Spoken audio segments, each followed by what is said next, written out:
Hey, what's up guys, the Jordude here, back again with another Shadowverse video.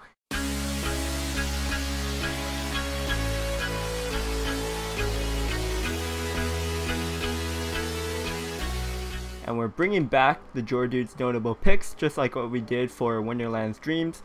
We know that Starforged Legends is coming out very soon. That's going to be, I believe, September 28th. Yeah, so Shadowverse 6 card expansion. Featuring 104 new cards. Pretty exciting stuff. The cover character is not a waifu this time, so mildly disappointed in that. But anyways, so yeah, just like in all my other notable picks videos, I'm going to be going over 5 cards that's currently on the Shadowverse website. I know that they're releasing a lot of cards at a time, but then the website takes a bit of time to catch up. So, but I'm just going to use the website to show cards, and then every video is going to be 5 cards that I think are interesting or worth talking about. So, yeah, let's just get into it. The first card I want to talk about is Cassiopeia, because a lot of people have been asking me about this card. She is the Forest Craft newest legendary, of course. 6 cost, 3/3, evolves into 5/5, fanfare. Deal 1 damage to a random enemy follower X times. X equals the number of cards in your hands. So in my opinion, I don't think Cassiopeia is actually that great. The fact that you can't target the follower is actually just a random effect.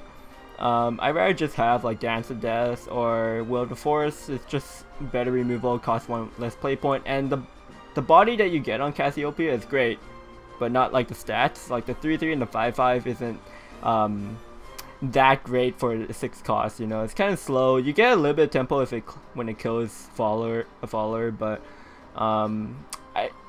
maybe in like the thing with tempo, like if you want to play a tempo forest deck, your 6 slots are pretty filled with like Aaron, maybe Beauty of the Beast,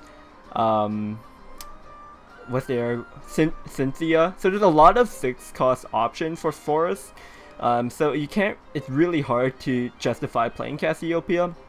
And then for the effect, you could, like I said, Will of the Forest, Dance of Death does pretty much the same things, but costs 1 less play point. And like this card isn't that great in like an OTK Roach, because you'd rather just play like more combo oriented cards or heal. And then like as I said, in Forest, it's just so many options. Even in neutral, you'd rather just play Beauty and the Beast. So I don't think Cassiopeia is going to be that great, unfortunately. But yeah, I just figured I wanted to talk about her because a lot of people have been asking me about her. The next card I want to talk about is Perseus. So Perseus is a 1. I think this is the first card that they revealed in the expansion. It's a 1 cost, 1/2, golden swordcraft card. It's the main thing about this card is a commander. Evolved against +1 and ward if there's at least 4 allied swordcraft followers in play. That's pretty much never going to happen, right? At least 4 allied swordcraft followers, so you have to have a full board. And then you're evolving Perseus to get that effect, so yeah, that's not really happening. Although for a 1 cost it evolves into 3/4. Wait, that's just normal. So yeah, Perseus, the main thing is that like it replaces like your Vanguard or maybe your Quick Blader, but the main thing is that it's a commander, so it's like a cheap follower that can activate your commander. That's a commander activator, because there's a lot of cards where their effects activate if you have a commander on the board, and then oftentimes it's hard to pull that effect off because a lot of commanders are quite expensive to play, or at least the good ones. So Perseus, I do think, could see some play, especially as it seems like they're supporting like commander decks, because they revealed a lot of swordcraft followers that are commanders, like Lord General Romeo. Later on, when they put some more cards on the site, there's going to be more commanders. They also have Lux Solar Lancer, which is a pretty good draw engine for commanders. So I do think Perseus could see some play, and I think commanders could possibly be a deck type in the future with Starforged Legends. The next card I'm going to talk about is Starseer's Telescope. It's a pretty basic card, but I think it's worth talking about. It's a 1 cost Earth Sigil for Rune, Bronze. It's a Earthright, draw a card, recover 1 play point. So pretty much, if you play this card and you Earthright it, you get your play point back and you cycle the card. So you essentially it doesn't cost anything if you have an Earth Sigil already on the board. you just pretty much replacing the Earth Sigils, but you're going through your deck thinning a bit, which could be important. Like in card games, deck thinning is a factor. In some decks more so than others. Sometimes it's not very significant, but I just think that Starseer's Telescope could be something that you would include in your dirt, whether it's going to be like a combo or control kind of Earthright deck, or maybe just you play it because just so you could go through your deck quicker. So it's a very simple card, but I think it's like actually really cool. The fact that essentially it doesn't cost anything if you already have an Earth Sigil, and you go through your deck quicker. Next card I want to talk about is the poster boy, and that's Zodiac Demon with the neutral legendary. 7 cost, 5/5, evolves into 7/7. The fanfare is put a follower that originally cost 7 play points or less from your hand into play and destroy it. Deal X damage to a random enemy follower. If no enemy followers are in play, deal X damage to the enemy leader instead. X equals the attack of the destroyed allied follower. So with this card is pretty interesting because of its interactions with certain cards. A lot of times it doesn't synergize with most of the cards in the collection. However, like the card that stood out to me the most when I first saw Zodiac Demon was Dark Alice, because you could play Zodiac Demon. Dark Alice does meet the 7 play point condition, and then you get to deal 5 damage to a follower, so it probably kills something or it does 5 damage to face. Either way it's good.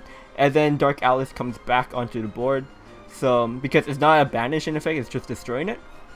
So this, like, you pay 7 play points, you get 2 5/5s, you get deal 5 damage onto a follower or 5 damage to face. So I think that's like a really sick combo that you could do. And also because it is a neutral card, it does synergize well with sort of like a neutral Shadowcraft deck. So maybe that could be something in the future that we might see. If there's enough support for it, if there's enough good neutral cards that you could put in a shadow deck, maybe it will work out. So something that's just like a really niche combo that I see. I'm not too sure on other interactions I could possibly see right now, but if you guys know any other cool combos you could do with Zodiac Demon, feel free to comment down below. The last card I'm going to talk about in this video is Mr. Full Moon. Again, this is another card they revealed early on, I think on the first day of PAX. 6 cost, 3/3, 5/5, evolves into a 5/5. It's a bronze neutral card, and its fanfare is randomly change the attack of one of the strongest enemy followers in play to 1. So this card is mainly just a tech towards Aegis and Havencraft, just because like there wasn't really a good answer to Aegis up until now. So Mr. Full Moon, if like Aegis Haven, because it could be like Shadowverse is thinking that Aegis might be too strong, but they don't want to nerf it at the moment, then the best answer is to just include like a tech card to it. So Mr. Full Moon, like if it's not hitting Aegis, it's not like the greatest card. You're paying 6 for a 3/3, so the stats wise isn't that great. But if you do hit the Aegis, like they play Aegis on 9, you play Mr. Full Moon, maybe something else, it is like kind of a big tempo swing in your favor. So that could be a cool interaction. Will we see Mr. Full Moon in play a lot? Only if Aegis Haven is like tier 0 or something. Otherwise, I don't see the justification in running Full Moon as a tech card in your deck on ladder. Maybe in like tournaments you would see it more often, but it is worth knowing and talking about because it is a good answer. It is a direct answer to Aegis and Aegis Haven. So yeah, that's it for this video. If there was anything I missed out on the cards I talked about, or leave a comment down below and we can start a discussion on that. If you enjoyed the video and you want to see more of these knowable picks, make sure you give that a thumbs up and subscribe to my channel, as well as checking me out. I got my social media links down below in the description. Got my Twitch, Twitter, and everything like that. So thanks for watching, guys, as always, and I'll see you guys next time. Peace.